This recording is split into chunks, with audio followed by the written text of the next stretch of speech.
So I just wanted to start. Can you describe how you kind of got interested in astronomy and in black hole research? Sure. So I decided I wanted to be an astronomer when I was 13 years old, and I read a book about astronomy, actually. It was just, I had a very long school bus ride home, would always read a library book going home. And there was one that was about astronomy, and by the time I finished it, it was just, that's what I always wanted to do since. Basically because I've always loved stories, and the story of our universe is the biggest one that we have. I decided to become a radio astronomer specifically after seeing the movie Contact and reading the book by Carl Sagan, actually. So I wanted to be Ellie Arroway in that when I grew up. Excellent. So what are these things called black holes? What are they and what are they not? So a black hole is a compact object in space. What we mean by that is that it's an area so dense with material that light, which is the fastest thing in the universe, cannot escape it. So if you were on Earth and you shot up a rocket fast enough, you'd be able to escape the Earth. You could never shoot anything fast enough in our universe to escape a black hole. That's what a black hole is.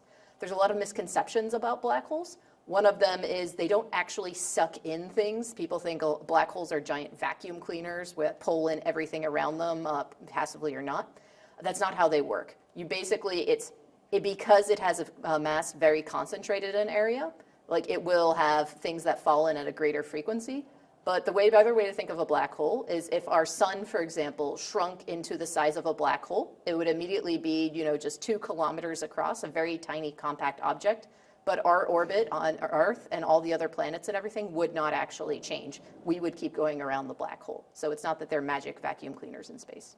Are there different types of flavors of black holes and different kinds? There are different kinds of black hole. So there's 2 major categories of black hole. The first are stellar mass black holes. What we mean by that is when a supermassive star dies, when I say supermassive, maybe 18 times more massive than our own sun, dies at the end of its life, it will leave behind a black hole as its remnant afterward. The other kind of black hole that we have, though, is a very different beast. They're called supermassive black holes. Supermassive black holes are 1 million to even over 1 billion times the mass of our sun. And they tend to live at the center of our center of galaxies. Every single galaxy pretty much that's a larger normal galaxy like our Milky Way, including our own Milky Way, has a supermassive black hole at the center. All right, so I want to talk about the new way astronomers are finding black holes using Gaia data. But before we get into that, how do astronomers find and confirm black holes? So there's several different ways you can find black holes. So black holes are also not completely black. We don't see anything leaving from the black hole, but as the material gets closer to the black hole, it will emit light in different wavelengths. And that's what we can look at to see a black hole. So for example, in radio emission, where I study things, if there's gas or a star falling onto a supermassive black hole, as it's going and interacting with the environment around the black hole, you'll see radio flares and radio wavelengths escaping from the environment of the black hole. That's usually a very good clue that there's one there. Okay.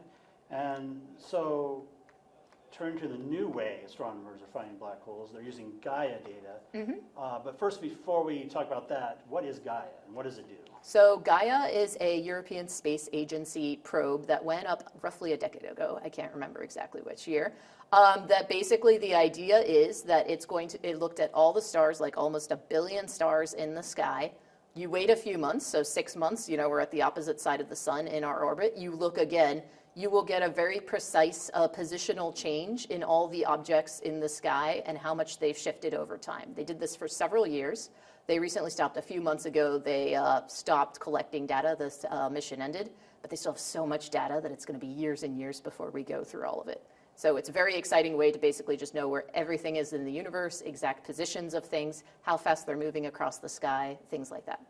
And so how are astronomers using that data to find black holes? So you could imagine if you had very, very precise information on a star, it's precise enough that if a star was wobbling in its orbit because of a companion, like a black hole, back and forth, you would see the slight shift in it's called the astrometry, the precise position of the star. And then you could basically then follow up with a better telescope to confirm that the motion of the star is due to a companion so massive that it has to be a black hole. And how far away are these black holes? So for the Gaia black holes, they're actually the closest black holes that we know of to Earth. So the closest black hole about 1,600 light years from us. So that means it takes the light from this system 1,600 years to reach us, which is, of course, the fastest thing in our universe. And does it make a difference? Does it make it easier or harder to find these black holes with Gaia based on their distance from us? Yes, well, things that are closer, the positional accuracy, you notice a greater shift as things are closer. So these are all, it sounds very far away. It is very far away, but this is really still very much in our galactic neighborhood. The Milky Way for scale is about 100,000 light years from one end to the other. So this is still basically next door. Is there anything different about these black holes than the other ones that you've described? Yes, so there's actually several things. One of the things is, so they're in binary pairs. So there's a normal stellar companion. So the first black hole discovered, called Gaia Black Hole 1, or Gaia BH1 for short, it basically has a stellar companion about the mass of our sun, so a very sun-like star, that they noticed it was wobbling. And basically it comes out to the equivalent of the distance at Mars. There's something that's about 8 times the mass of our sun. So you could imagine if you see the star very well in optical light and with Gaia data, you should be able to see a star if it was 8 times more massive much, much more easily, but we don't see the star. So people realize astronomers realize that must be a black hole. So they're orbiting, or the black holes, or the stars are orbiting the black holes? Yes. And what kind of stars are these, and does it matter? These are just normal stars, as far as normal stars. Some are bigger than our sun, for example. There's only 3 Gaia black holes to date. 2 of them are roughly, though, similar to our sun. And the thing that's very strange about them is the distance between the sun and the black hole. Before, when people have found black hole star companions, the black hole was very close to the star, and it's actually material falling in from the star onto the black hole. That's how astronomers could see it. These are so separated that it's actually tough to explain how this system would have formed in the first place to have this very massive companion. So it was originally a star that already lived through its life and exploded and left behind this black hole, and this other star at a pretty decent distance, right? The distance from Sun to Mars. All right, so you were a collaborator on some of this research. I was. And tell us what you did and what you found or didn't find. Sure. So I'm a radio astronomer. So that means instead of using a telescope like Galileo had his optical telescope, I use radio dishes. Like the VLA in New Mexico, the Very Large Array in New Mexico, for example, is one of the main telescopes that I use. So you could imagine if you had a companion like Gaia BH1, where you have a normal star. Stars give off a stream of debris. Basically, this is called the solar wind, or the stellar wind, because it's not the sun. This is what causes the aurora, for example, on Earth, the northern lights. So you have this steady stream of particles. Some are interacting with that black hole as it goes further and further out. And then you could imagine that, as I said, you would have some radio emission that would be detectable if enough of those particles are getting close enough to that black hole to interact. So my part of the research for the first 2 Gaia black holes, Gaia BH1 and BH2, was arranging for radio telescope time to look at these objects in great detail, or this position of sky, for several hours for the first time to get a really deep look to see if we could see this radio emission. We actually did not see this radio emission, which is a little disappointing, of course, but it does tell you something then about these black holes themselves. One of the things is, the fact that we didn't see emission for Gaia Black Hole 2, there's theoretical models how these things should go. There must be some sort of wind around the black hole because we should have seen some sort of radio emission and we did not. So that tells us something about the environment about the black hole.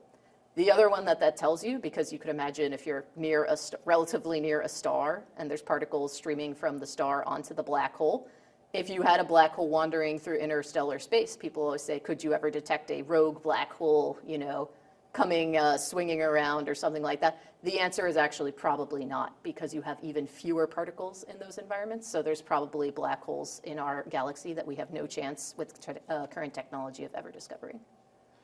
And you've also done, besides this research, you've also done a lot of other research in black holes. Mm-hmm. And you found that they burp. What does that mean? So this relates to some research on something called tidal disruption events, or TDEs. And a TDE happens when a star wanders too close to a supermassive black hole. and it gets torn apart by the tidal forces around the black hole.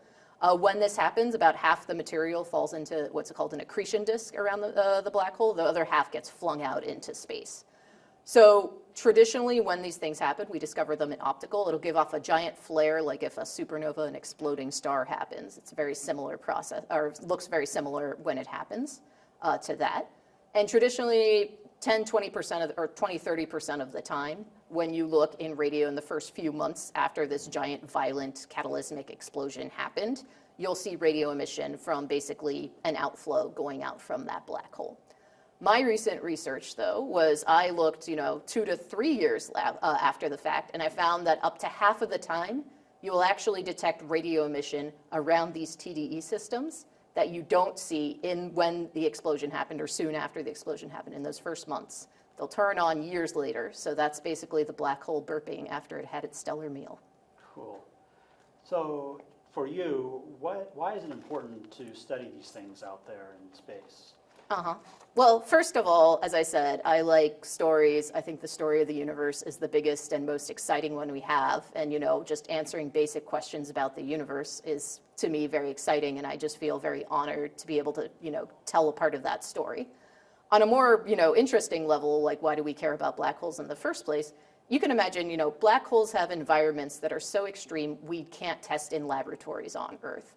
You basically have to go to outer space in order to study these extremes, like, a black hole that's millions and millions of times the mass of our sun. Suddenly, years after something has happened that's a very violent explosion, you're having these weird outflows happening. That's a completely new parameter space in physics that we don't understand. We don't know what's causing these. So being able to probe these and maybe understand what's happening could tell us new physics about what's out there. All right. Well, thank you very much for your time. Thank you for having me.